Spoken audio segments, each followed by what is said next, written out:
Hey, what's up, everybody? Anthony Sevins back again for another movie review. This one actually comes by request, although I probably would have done it anyways eventually. One of my subscribers said, can you please do a review about The Last Jedi? And tell us your thoughts about it because there was a lot of people that disliked it, including myself, and we would really like to hear what you got to say. So, The Last Jedi. I went and saw it opening night on that Thursday, and then I went and saw it that Friday, that Saturday, and that Sunday. The first time around, you go into these films, especially the new Star Wars movies, with a particular mind frame. You think you're going to see this, and you think you're going to see that, and you get your hopes super high, with all of these theories, and you're one of those people that have read everything online, all the theories, and this could be this person's parents, and this is what's going to happen with this character's storyline. So you walk into these movies loaded, overloaded with expectations, and when you get through the almost 3 hours of film, I can clearly see where most people would be completely disappointed, because it's almost as if Ryan Johnson, the director, basically said, "Fuck you" to all of your theories. We're going a completely different route. And I remember the first time that I saw The Last Jedi, by the end of the film, I'm going, "Wow, I can't believe that all of that just happened." And it was a big shock and awe. It really was. But the thing that I did love about it, I mean, even on the first go around, I absolutely loved that every single scene was this huge, huge surprise. I mean, I was literally surprised with every single scene. I'm like, oh my god, I wasn't expecting that to happen. I wasn't expecting that to happen. Like, holy shit, there's this and there's that, and it was a very huge thrill ride of a movie. And I mean, I know hundreds upon hundreds of Star Wars fans, and I mean, I'm always theorizing back and forth with people on what could possibly happen next, or who do I think this person's father is, or what does this person look like under the helmet. I mean, I can't endless amounts of hours with people about Star Wars theories and stuff. And but The Last Jedi, it truly was a masterpiece. Like, I will disagree with the naysayers on this. If you're the kind of person that's like, "Fuck that movie, I didn't like that," I disagree. I thought, especially upon the second time, the second viewing, where the surprises were over, I knew what to expect. So now I'm paying attention to the story, to the characters, and what's going on. And I'm just like, this is brilliant. By the end of the film, I genuinely thought, like, this movie is a cinematic masterpiece. It really defied everything that Star Wars fans were expecting. Maybe it defiled what a lot of fans were expecting as far as certain characters and what direction. But when you think about it, okay, even when Mark Hamill disagreed with the morality of what Luke Skywalker should be, even all of these years later, you think about, okay, what can we do that the fans wouldn't expect, but that would still make sense? For example, now this is going to be a little bit of a lengthy video, and if you're a huge Star Wars fan, just grab your cup of coffee, my Jack Skeleton mug, and kick back and relax. So, anyways, Luke Skywalker. You think about it. This is a kid who, he grew up as a farmer, and through a series of events, basically Obi-Wan and Yoda transformed Luke into this, like, shake and bake Jedi, like instant Jedi. It's completely unorthodox. This is a human being that has a very powerful force energies within him, right? And they needed a solution to a problem that they created pretty much. You know, I mean, they were the people that pissed off Anakin, and you know, they were part of the problem. They pissed off Anakin and turned him to the fucking dark side, right? And so they had this problem. All of their other Jedi pals in the galaxy were dead, so they needed something, and they're like, well, there's Luke and Leia. And so they, you know, Obi-Wan specifically turned to Luke and said, we need to make you a Jedi, and we need to do it on the fly. But then Obi-Wan goes and dies, you know, after Luke's very basic philosophy training on what the Force is and lightsabers and so on and so forth. You know, he didn't have proper lightsaber training. He didn't have proper scholastic etiquette that all of the other professional Jedi of the olden days had. And then, you know, Luke was just like sent to this freaking swamp planet to learn from Yoda. Now, granted, you know, Yoda was the Jedi of all Jedi, but he was a very limited time with Luke. I mean, even Luke rushed off the planet, you know, rushed off to go save his friends. Yoda didn't want him to freaking do it. Obi-Wan didn't want him to freaking do it. But Luke was just right. And everything about Luke and his training to become a Jedi was rushed. And he was thrown into this huge batch of bullshit, okay? And then he finds out that the bad guy that he was trained to kill or and protect the galaxy from was his father. So, technically speaking, you know, by the end of Return of the Jedi, you know, we do see a Luke Skywalker that's kind of at peace. You know, he almost died from being shocked to death by the Emperor. I mean, this is a guy who has been through some serious psychological shit, okay, for 3 movies in a row. And, he, you know, the people that were training him, they all died. So it was kind of like, you know, he was on his own, minus whatever spiritual guidance he received from Obi-Wan and Yoda along the way, if any. And, you know, so now, you know, you fast forward 30 years later, and you hear, you know, from Han Solo himself that Luke tried to reestablish the Jedi Order, and he got a little group of trainees, and he was doing his thing. And then, you know, the whole, you know, crap with Ben Solo went down, and Ben blew up everything, and it was just like, it was a huge, you know, a huge length of time. And you figure, even if Luke, from the time Return to the Jedi ended, all the way till The Force Awakens, okay, you know, he has still been through a lot of shit. He still wasn't trained properly. He's pretty much a self-proclaimed Jedi Master at this point in time. So it's not like he has any certification like a real Jedi. So anyways, so you figure, especially ending with the failure of the training of Ben Solo, by the time Rey gets to him, he's a messed up dude.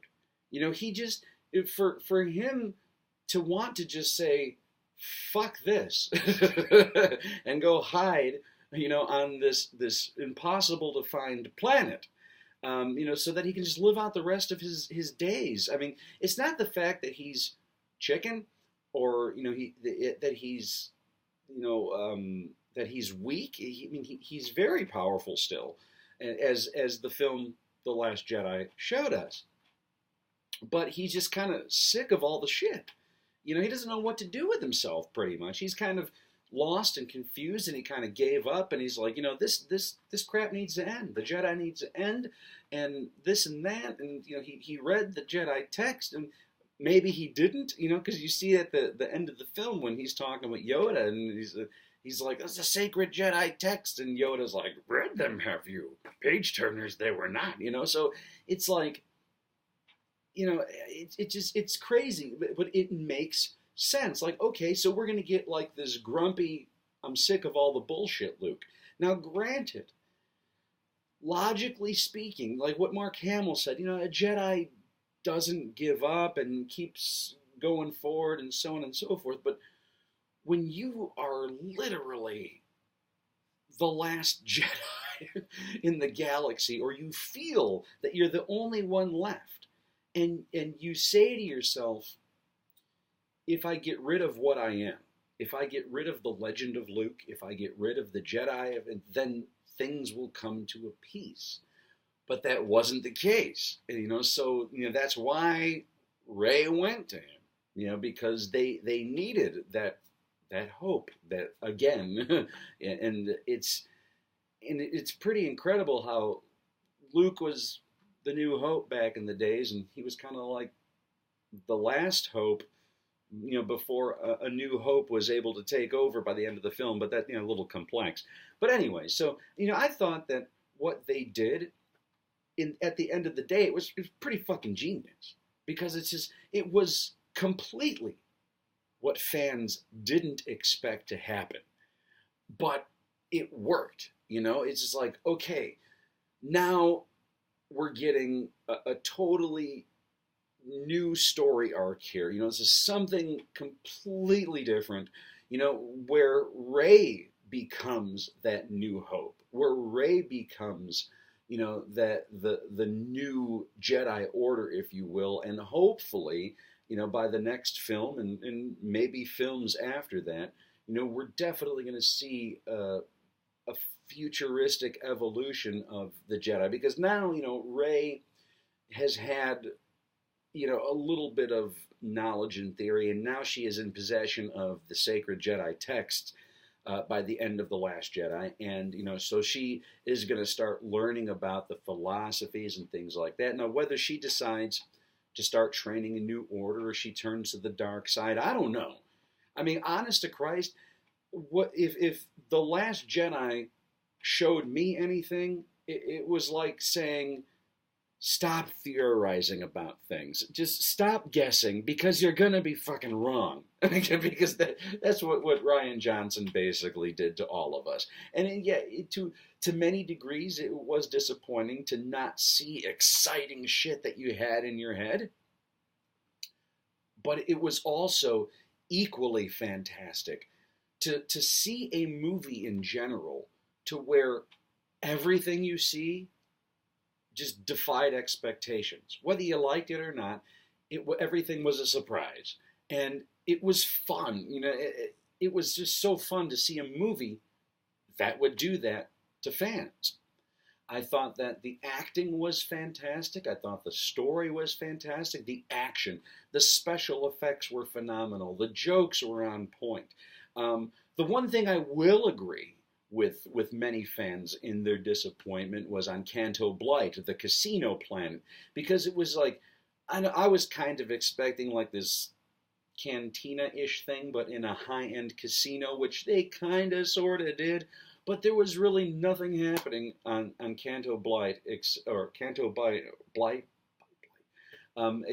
for, they were looking for the decoder guy, and Benicio del Toro came in, and there were very few things where I said, okay, I don't like this, or come on, let's get to the next scene. I did that too, admittingly so, I did that too. But, when they had that scene in there with Kylo Ren, with Ben Solo and Rey teaming up, and they killed Snoke, that was definitely one of those holy shit moments where I just went, God, he just killed Snoke. like, okay, cool, whatever. And then they teamed up and they fought the Praetorian Guards, and it was such a badass scene.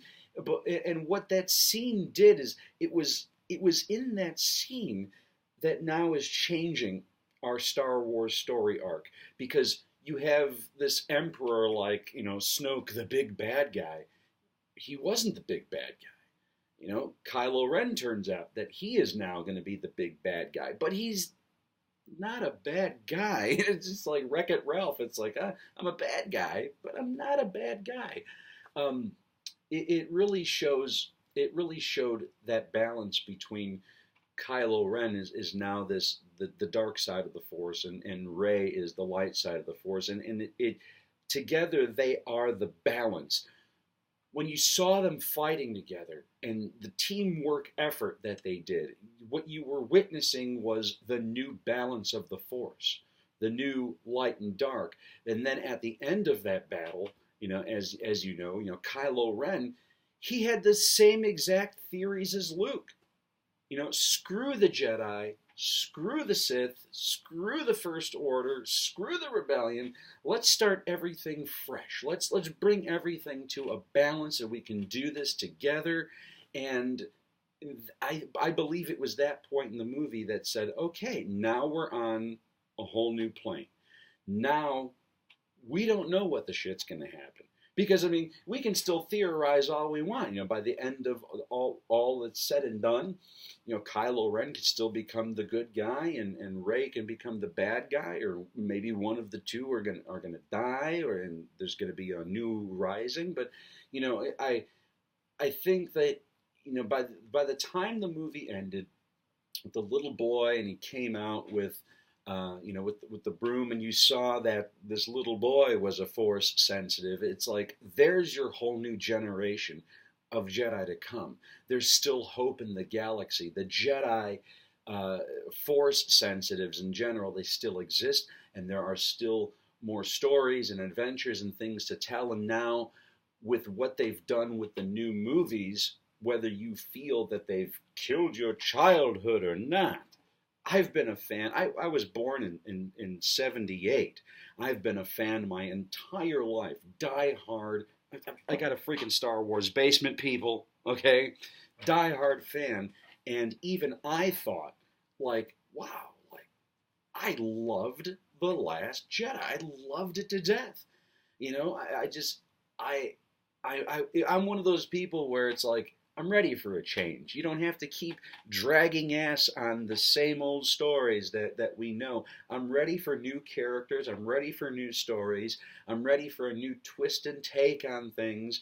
And really, because the Star Wars universe is this freaking massive. It's endless. It's huge. There's still more planets and more aliens and more bad guys out there and more good guys out there. And instead of focusing on this streamlined Skywalker story, which it still may. I mean, the main movies are about that Skywalker legacy, or some things related to Skywalker that keep going on. But instead of having now this streamlined story, now we're going off in different directions.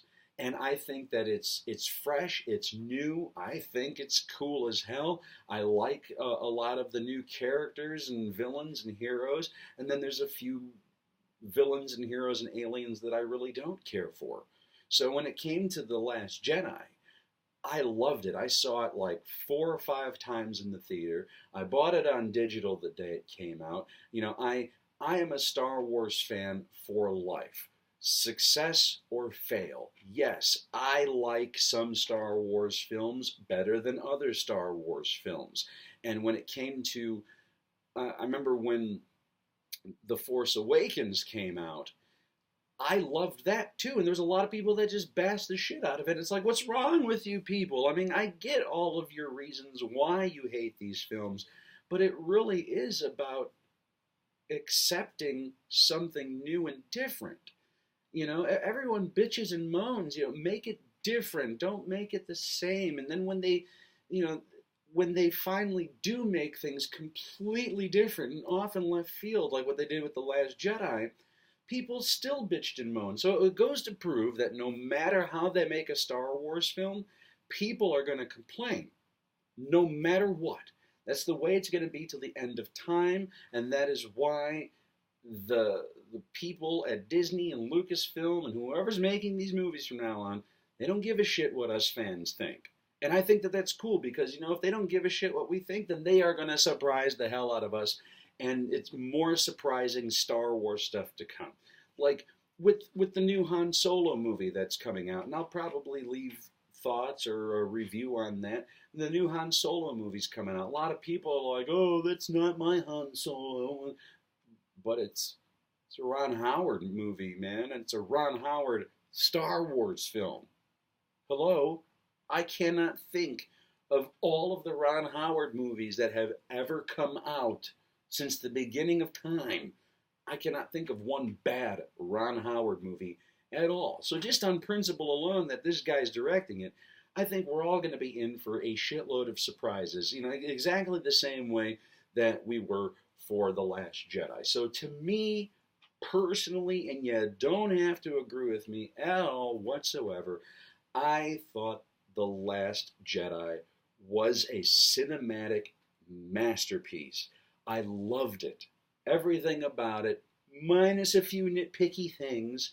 But yeah, I thought it was fantastic. But that's really all I have for you on the film. I mean, I could sit here forever and talk to you and go into little tiny details about the designs of this and the music and this. But by this point in time, we all have pretty much seen the film. And if you haven't, I recommend go seeing it first, and maybe you'll agree with my theories, and maybe you won't.